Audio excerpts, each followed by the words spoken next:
প্রায় ২.৫ বছর পর ঘর থেকে বের হচ্ছে জামালপুরের জামাল মিয়া।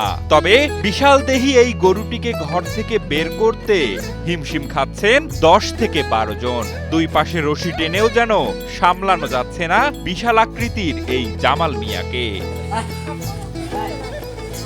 আসন্ন কুরবানির ঈদে বিক্রির জন্য প্রস্তুত করা হয়েছে গরুটিকে। তবে নিজের সন্তানের মতো করে লালন পালন করা এই জামাল মিয়াকে বিক্রির কথা ভাবতেই যেন কেঁদে ফেলেন গৃহবধূ সাবিনা আক্তার।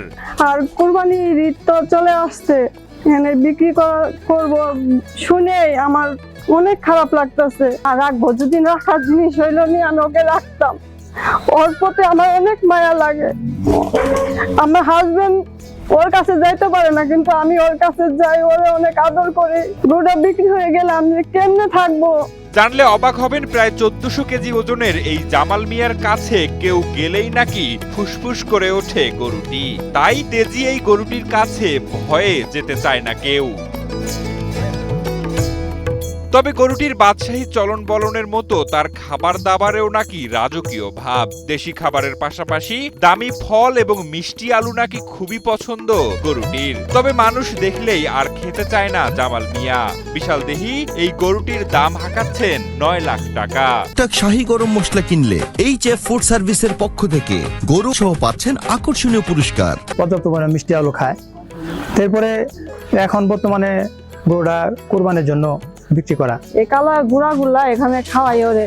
তারপর আপনি মিষ্টি আলু, তারপর সয়াবিন দিয়ে ভুসি, এগুলা খাওয়াই। খামারি জানান, প্রতিদিন গোসলের পাশাপাশি নিয়মিত পরিচর্যা ও পুষ্টিকর খাবারেই নাকি গরুটি এত স্বাস্থ্যবান হয়েছে। আমি ওকে প্রচন্ড পরিমাণে খাবার খাওয়াইছি, আর আপনি দেশি খাবার সবকিছু খাওয়াইছি, কোনো ভ্যাকসিন ও শরীরে পড়ে নাই। আপনার ভুসি, ভুট্টা, কালাই, মুসু কালাই, মুগ কালাই, আমরা যতগুলা কালাই আছে এই কালা গুঁড়াগুলা এখানে খাওয়াই ওরে। বিশাল দেহের এই জামাল মিয়া বেড়ে উঠেছে জামালপুর জেলার ইসলামপুর উপজেলার কুলকান্দি গ্রামের জাহিদ মিয়া ও সাবিনা আক্তার দম্পতির ঘরে। চাকরি ছেড়ে খামার গড়েই যেন সফলতার মুখ দেখেছেন জাহিদ মিয়া। আর গরুটি নাকি জামালপুর জেলার সবচেয়ে বড় গরু, তাই নাম রেখেছেন জামাল মিয়া। দেখি যে জব করার পরে জবের অনেক কিছু আপনার হালাল পন্থা হয় না, তো পরবর্তী আমি জবটা ছেড়ে দিলাম। একদম হালাল রোজগার করার জন্য আমার এই খামারে আসা। প্রতিবেশীরা জানান, জাহিদ মিয়া যদি গরুটির ন্যায্য মূল্য পায় তাহলে আশেপাশের খামারিরাও এরকম গরু পালন করার উৎসাহ পাবে। গরুটা খুব লালন পালন করছে, খুব কষ্টতে। গরু খেয়ার কিনা খুব ঝামেলা করিয়া তারপরে গরু মানুষ করছে। গরুটা উচিত মূল্য টাকাটা পা, এটাই আমি আশা ব্যক্ত করছি। এটা আসলেই আমাদের ইসলামপুর উপজেলা, জামালপুর জেলাতে হয়েছে কিনা জানি না, তবে আমাদের ইসলামপুর উপজেলাতে নজিরবিহীন একটা গরু আমাদের জাহিদ ভাই তরুণ উদ্যোক্তা উনি করছে।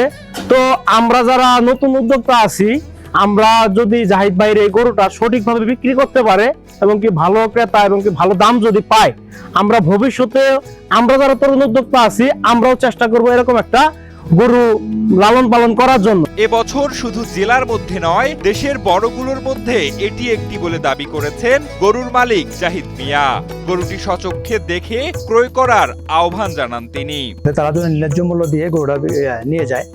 আর আমি এটাও আশা করি সারা বাংলাদেশের মধ্যে যদি 5টা বড় গরু থাকে, তার মধ্যেও আমাদের টপ লেভেলে হবে ইনশাআল্লাহ গরুটা কোরবানির জন্য বিক্রি করা। আমি সারা বাংলাদেশে ধনাত্ম বিক্রি করে কাছে বলবো যে ন্যায্য মূল্য দিয়ে আমার গরুরা যেন ক্রয় করে